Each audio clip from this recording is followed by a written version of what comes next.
하나님의 말씀 민수기 7장 1절에서 3절 말씀 우리 함께 보겠습니다. 같이 함께 읽도록 하죠.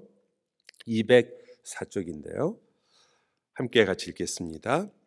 모세가 장막 세우기를 끝내고 그것에 기름을 발라 거룩히 구별하고 또 그 모든 기구와 제단과 그 모든 기물에 기름을 발라 거룩히 구별한 날에 이스라엘 지휘관들 곧 그들의 조상의 가문의 우두머리들이요 그 지파의 지휘관으로서 그 계수함을 받은 자의 감독된 자들이 헌물을 드렸으니 그들이 여호와께 드린 헌물은 덮개 있는 수레 6대와 소 12마리이니 지휘관 2사람에게 수레가 하나씩이요 지휘관 1사람에게 소가 1마리씩이라 그것들을 장막 앞에 드린지라. 아멘.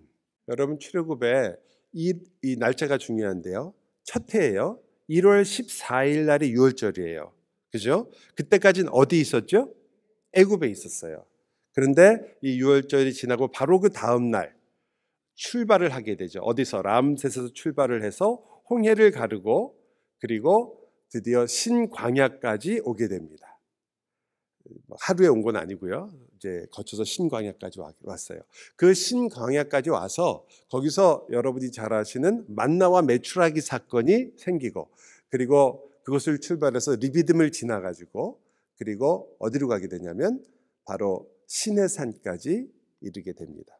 그 리비딤 있을 때 그 반석에서 물을 내고 그리고 그 전쟁에서 이겨가지고 여호와 니시 깃발이라는 그 단어가 기억나시죠? 시내산에 드디어 도착했습니다. 이게 출애굽의 그 일반적으로 우리가 알고 있는 짧은 여정이에요. 그리고 나서 3월 1일 시내산에 도착해서부터의 이야기를 저희가 보면은 그게 이제 민수기하고 관계되는데 이 시내산에서 있었던 이야기죠. 첫 번째는 그 율법을 하나님께서 주신 이야기가 이 민수기의 굉장히 중요한 부분을 차지하고 중요한 패턴이 돼요. 여러분이 첫 시간 서론을 지금 기억하시기는 어렵겠지만 거기에 우리가 발견했던 패턴이 어떤 거냐면 먼저 하나님의 율법, 제사법 이런 걸 주세요. 그리고는 이스라엘이 그 다음에 하는 일은 뭐냐면 하나님한테 원망을 하고 그리고 하나님을 시험하는 일이에요. 그래가지고 뭐 불로 심판받고 노뱀 나오고 막 이런 사건이 기억나시죠? 그런 식으로 율법을 받은 다음에는 꼭 하나님께 원망을 하고 시험을 해요. 그럼에도 불구하고 하나님이 그 원망하고 시험하는 이들을 모두 다 멸하시지 않고 끝까지 그들을 데리고 어디로 가시느냐? 목적지까지 도착을 하세요. 요 패턴이 오늘 이제 7장과 그 10장까지에 있는 이야기들의 패턴의 처음 부분, 즉 율법을 받는 부분에 속하는 게 바로 우리가 보게 되는 부분이에요. 그래서 그걸 받은 다음에 10장에 가서 출발을 해요. 그럼 출발하자마자 뭐가 생길 것 같아요? 이제 원망하고 하나님을 시험하는 일이 생긴단 말이에요. 그리고 나서 그럼에도 불구하고 하나님이 가데스 바네아까지 끌고 가시는 거예요. 그 이야기를 10장부터 쭉 갈 건데 오늘 그러니까 어디에 중점이 생길까요? 율법에 대한 이야기가 많이 나오게 되는 거예요.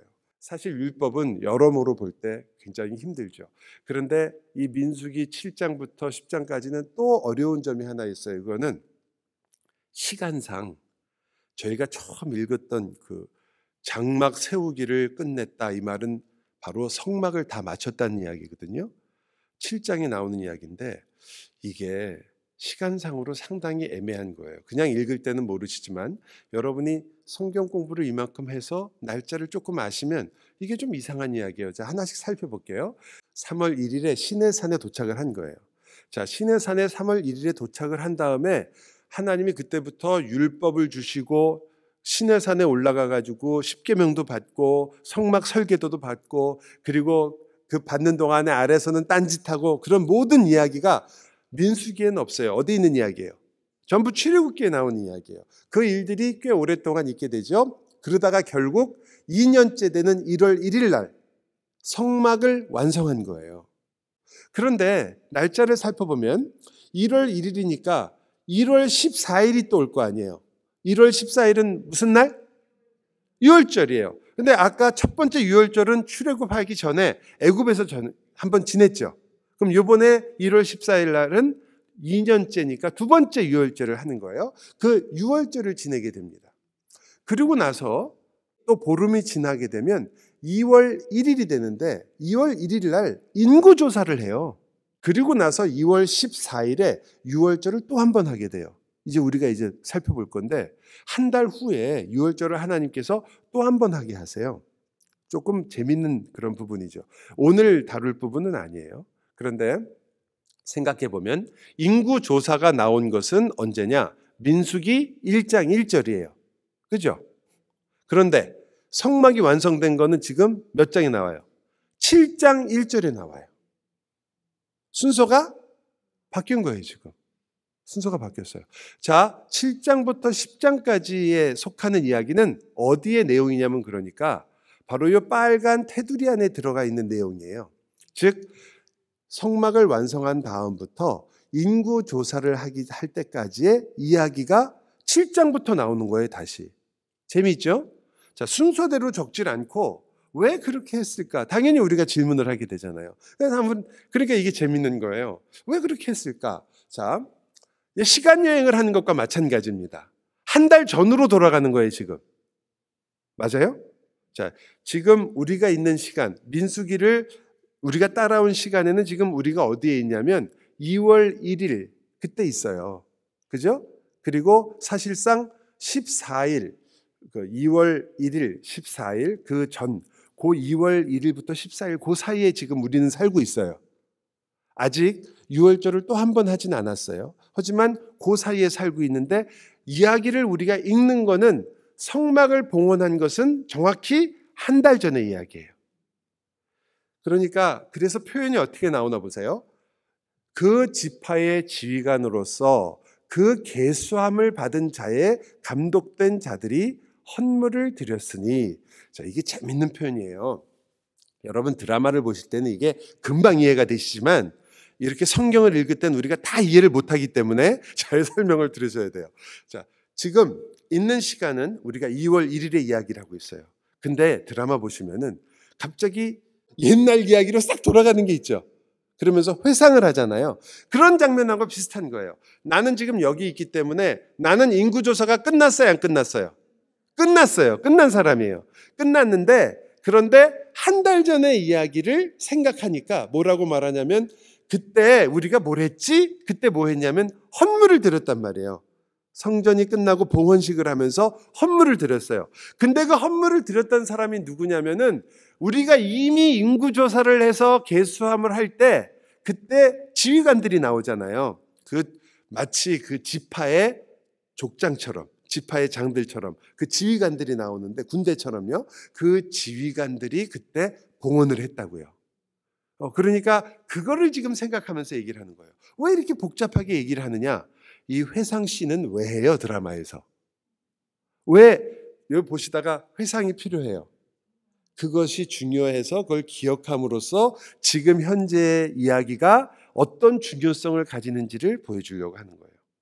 자, 그런데 우리는 애석하게도 민수기를 드라마처럼 읽지를 못하기 때문에 이게 왜 갑자기 나타나는지가 애매한 거죠. 그래서 5장과 6장을 좀 살펴볼 필요가 생기는 거예요.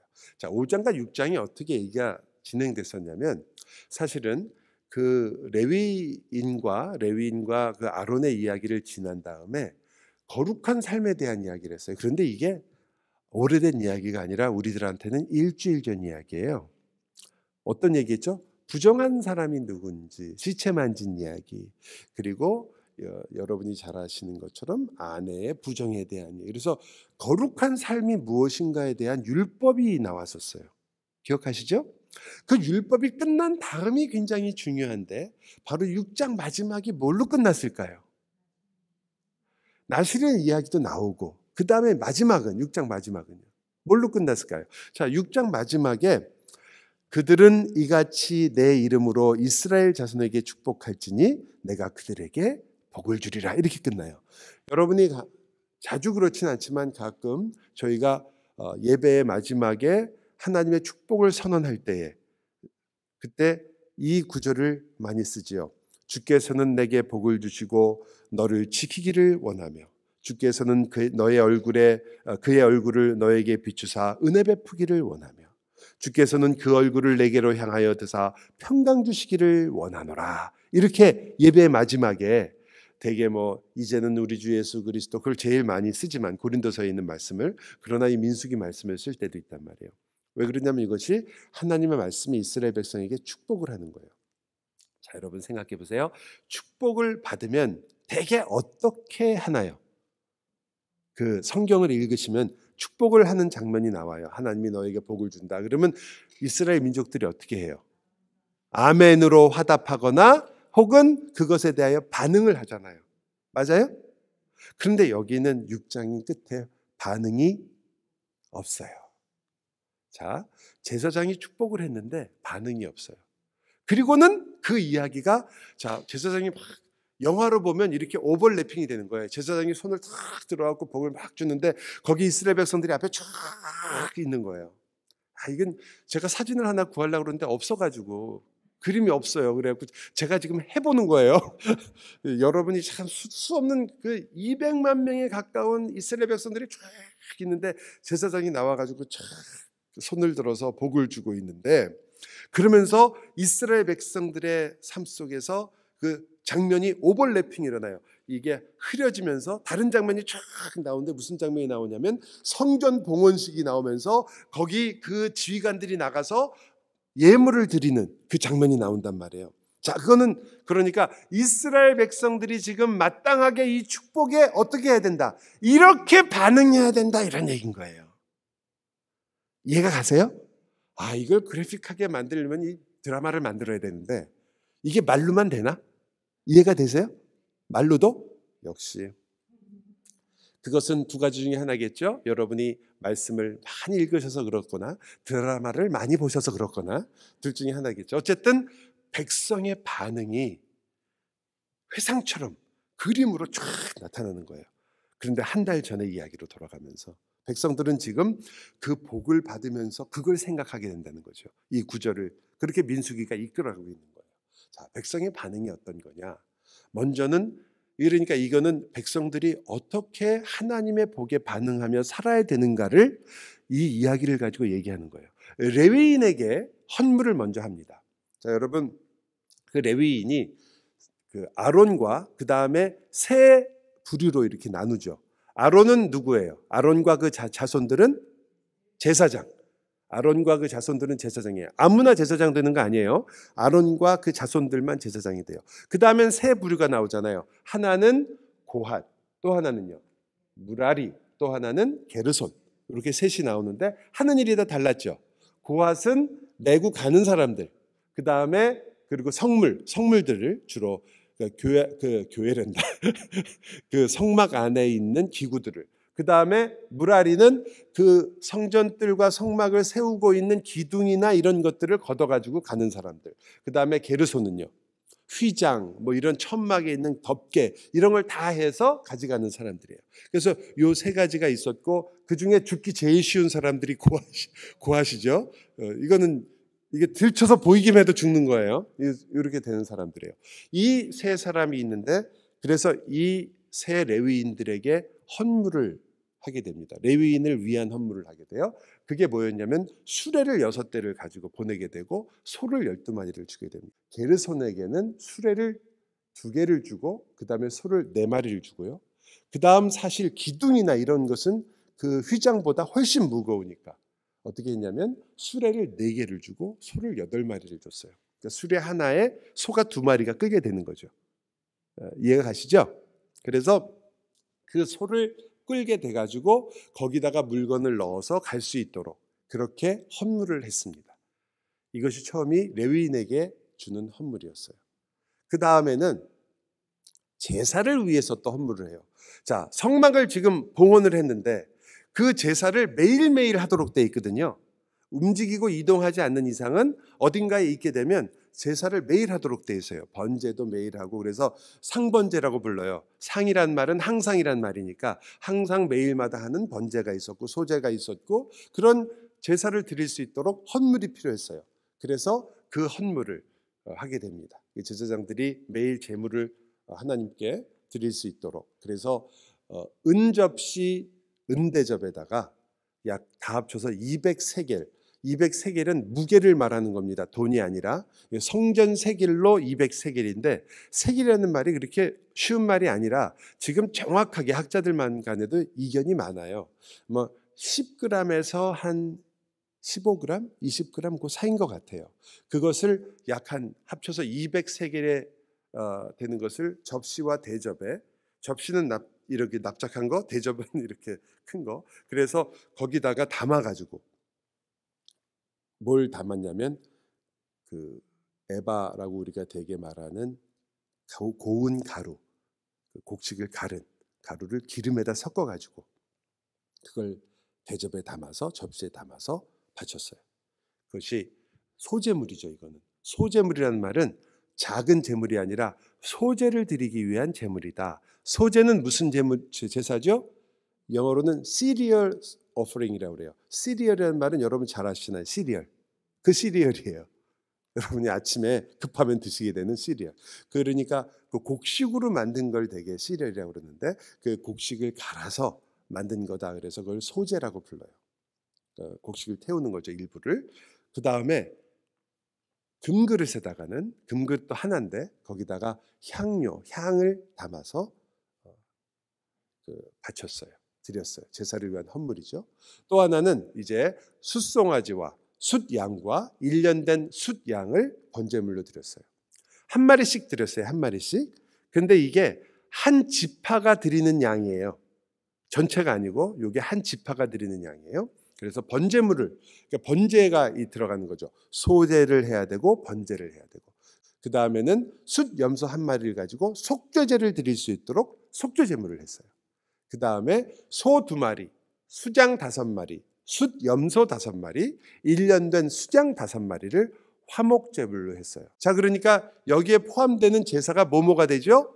소제, 번제, 속죄, 화목제, 속건제 빼놓고 다 들어가는 거예요. 그 제사를 할 수 있도록 제물을 드렸어요. 자, 여러분 다시 처음으로 들어가서 여러분이 이해를 하셔야 돼요. 이거는 그냥 지금 그 백성들의 대표인 이 지휘관들이 자, 제사할 수 있도록 이거 드립니다라고 드리는 게 아니라 그 백그라운드가 뭐였죠? 하나님이 그들에게 정결하게 하는 삶에 대한 율법을 주시고 하나님이 그들을 복 주셨어요. 자, 너희들이 이렇게 살아라. 그랬더니 그들이 그러면 저희들이 이렇게 하나님께 감사하며 어떻게 한다는 말이에요? 이것처럼 살겠습니다라는 말이 되는 거예요.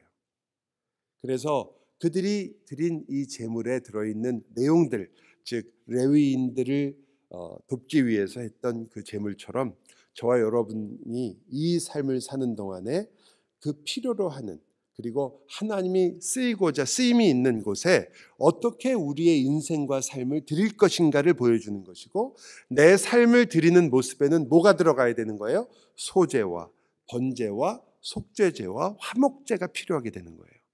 그러니까 여러분이 여기서 공부하게 되는 내용이 사실은 레위기 전체 내용의 중요한 부분인, 제사가 몇 가지가 있어요. 레위기에 5가지의 제사와 7개의 절기가 있는데 그 중에 5가지 제사의 내용이 사실은 예수 그리스도를 보여주는 그림자였죠. 그런데 그게 결국은 누가 살아야 되는 삶이에요. 예수님께서 죽으신 그 삶, 예수님이 번제 제물이 되신 그 삶, 예수님이 속죄 제물이 되신 삶, 예수님이 화목 제물이 되신 삶을 누가 살아요 이제? 그렇죠. 저와 여러분이 그리스도께서 우리의 제물이 되신 것처럼 우리도 제물이 되어서 사는 것을 지금 우리의 백성들의 반응이란 말이에요. 무슨 얘기냐면 쉽게 말하면 어떻게 하라는 얘기예요. 그렇죠. 예. 여러분이 다 고개를 끄덕이고 뭐 아멘하고 그렇구나 해서 제가 좀 놀라서 얘기한 거예요. 이거 죽으란 얘기예요. 그렇게 우리가 편하게 앉아서 고개를 끄덕일 얘기가 아니에요.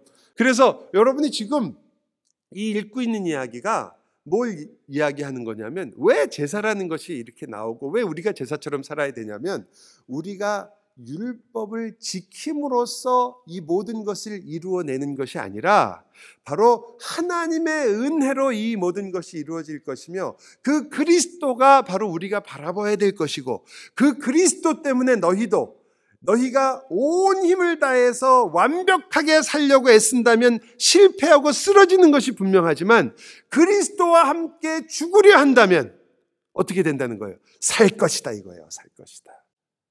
살 거다. 살려고 하면 죽을 것이다. 예수님이 하신 말씀이잖아요. 너희가 너희의 능력을 의지해서 살려고 하면 죽을 것이고 이것처럼 죽으려고 하면 살게 될 것이다. 그러니까 이 제사라는 거, 레위기에 있는 제사들이 너무너무 우리의 삶과 가까운 얘기인 거예요. 집에 가서 레위기 다시 읽고 싶으시죠? 그리고 레위기를 읽으면서 이게 예수님이 이렇게 당하신 일이구나 라고 읽으면 예수님이 이렇게 쪼개지셨고 예수님이 이렇게 죽으셨고 그래서 십자가가 그렇게 된 것이구나. 그리고 예수님이 하신 그 죽음 때문에 나도 이 복잡한 과정을 내가 해서 겪는 게 아니라 그리스도 때문에 나도 그리스도와 함께 죽게 되는구나. 우리의 마음이, 우리의 믿음이 따라가 주지 못할 때 우리가 너무 힘들잖아요. 힘들고 어렵다고 생각하는데 여러분, 이 번제가 그리스도께서 온전히 태우셨어요. 정말 그 그리스도 안에서 우리도 그 온전히 타신 그리스도 안에서 살고 있는 거예요. 그러니까 내가 온전히 다시 나를 태우겠다고 결심을 하고 그렇게 사시는 게 아니라 이 주님 안에서 온전히 탄 자로서 내가 이 세상을 살아가겠다. 이거 다르잖아요. 그죠? 저도 가끔 놀라는데 이 취미생활을 좋아하시는 분들을 보면 저희 애들도 보니까 밤 새벽 2시도 없더만요. 일어나서 나가요. 하고 싶은 거는 해요. 여러분, 성경을 좋아하고 하나님 일을 좋아하고 주님을 위해서 사는 일이 너무나 기쁘게 되면 여러분이 그것이 어떠한 결과가 와서 내가 그것을 다 이루느냐 안 이루느냐가 중요한 게 아니라 하는 게 좋은 거예요. 하는 게. 그게 진짜 순종이에요. 그게 성경이 말하는 사랑으로 사는 거예요. 우리는 매일 내가 얼만큼 잘했느냐만 계산하거든요. 내가 얼만큼 잘했냐. 왜? 나한테 관심이 다 있으니까. 내가 얼만큼 잘해갖고 하나님 앞에 이만큼 잘했다. 이게 우리의 모든 관심이에요. 그런데 하나님을 사랑하는 자는 어떻게 사냐면 내가 한 것만큼 내 거고 기쁘고 즐겁고 나라는 존재가 그리스도를 닮아가는 거예요. 그게 너무 좋은 거예요. 주님과 함께 가는 게. 그래서 그만큼 사는 거예요. 그러니까 내가 안 한 것에 관심이 있는 게 아니라 내가 주님과 함께 걸어간 길이 내 거니까 그게 기쁨이니까 주님을 닮아가는 거니까 그게 더 기쁜 거예요. 그런데 내가 얼만큼 잘났느냐를 생각하는 사람에게는 내가 한 것보다 내가 못한 게 항상 커요. 그럴 수밖에 없잖아요. 못한 게 더 큰 거예요. 그러니까 여러분, 하루 산 것만큼 우리는 어떻다? 무조건 이익이에요. 하루 사신 것만큼 우리는 어떻다? 무조건 기쁜 거예요. 잘 못해도 기쁜 거예요. 잘해도 기쁜 거예요. 잘해도 자랑이 아니고 잘못해도 절망이 아니라 이 모두가 기쁨이에요. 그렇다면 여러분, 그렇게 하는 것만큼 기쁨이면 열심히 하시는 게 좋은 거예요? 아니면 그만큼 놓치고 사는 게 좋은 거예요? 여러분이 주님을 위해서 이거 나 잘하지도 못하고 해봤자 한 번뿐인데 이렇게 생각하면서라도 한 번이라도 하는 것만큼 뭐가 돼요? 그게 바로 여러분에게 기쁨이요, 이득이요, 그리고 주님 나라의 영광인 거예요. 왜 그걸 모르세요? 왜 매일 기도할 때마다 안 한 것만 그냥 이따만하게 뻥튀기 해가지고 하나님 저는 왜 이렇게 못났을까요? 하나님이 이렇게 잘 만들어줬는데 왜 여러분이 하나님 앞에서 우리가 왜 못났다는 것만 얘기하세요? 제가 여러분 그 자존감을 높여드리려고 얘기하는 게 아니에요. 여러분 그만큼 괜찮은 사람이다. 그러니까 걱정하지 마라. 이렇게 얘기하는 게 아니에요. 저는 사실만 얘기합니다. 사실만.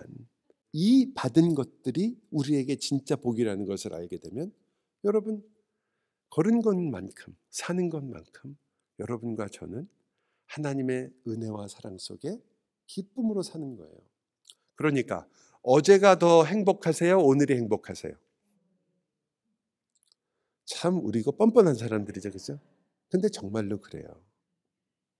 자, 여러 가지로 그래요. 일단은 하나님에게 조금 더 가까이 갔으니까 행복한 거고, 그죠? 한 걸음이라도 가까이 갔어요. 또 하나는 어제와는 비교할 수 없이 산 것만큼 주님과 함께 동행한 것만큼 우리에게는 기쁨과 즐거움이에요. 저는 여러분이 그걸 보셨으면 정말 좋겠어요.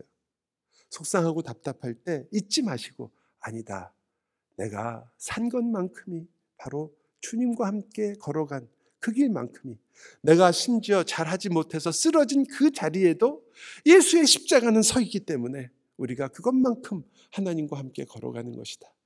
그 삶이 여러분에게 있기를 바라는 거죠. 자, 레위인을 위한 헌물이 있었고요, 제사를 위한 헌물이 있었고, 이제 모든 지파가 똑같이 참여하는 원리가 역시 이 안에 있어요. 이 성막을 봉헌하는 일에는, 그러니까 누구도 하나님 안에서 거기에 빠질 사람도, 누구도 나는 어떤 사람은 너무너무 잘하고 나는 못하고 이런 게 있는 게 아니라, 하나님 안에서 우리 모두가 같이 참여한다는 12번 12일 동안 똑같은 내용이 계속 반복되는 거예요. 성경이 그거를 어마어마한 분량을 하나도 안 빼놓고 다 적었어요. 그런데 똑같은 내용이에요. 그럼 여러분이 기억하시게 되는 거죠. 아, 이거는 중요한 거구나. 아, 이 사람과 저 사람, 그리고 이 지파와 저 지파가 하나님 앞에서 다른 게 아니에요. 같아요.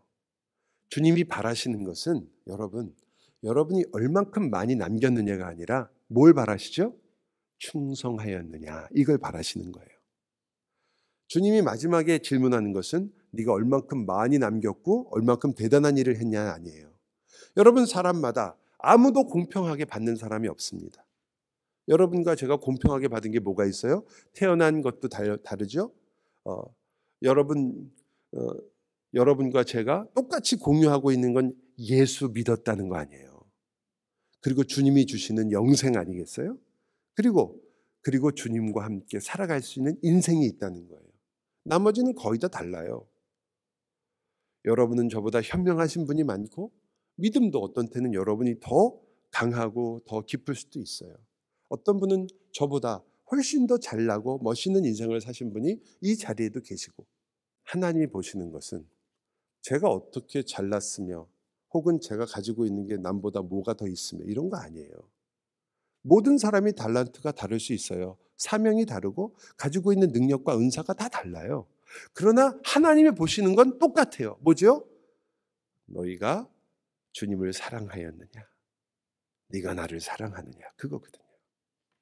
모든 지파가 같이 똑같이 참여합니다. 그리고 마지막에 결국은 성막에서 하나님이 그룹 사이에서 하나님이 말씀하시죠. 모세하고, 즉 하나님의 놀라운 영광과 이스라엘을 죄를 사해 주시는 그 하나님께서 드디어 이스라엘과 대화하시고 모세를 통하여 하나님의 영광이 임하게 된 거죠. 여러분이 하나님의 복에 반응하신 거예요. 여러분은 그 복도 발로 차고 사시는 경우가 대부분이에요. 우리가 신앙생활 하는 걸 보면 대부분 다 거의 80%는 근심과 걱정이고, 그 20%는 근심과 걱정하는 나를 또 근심하고 걱정하는 거예요.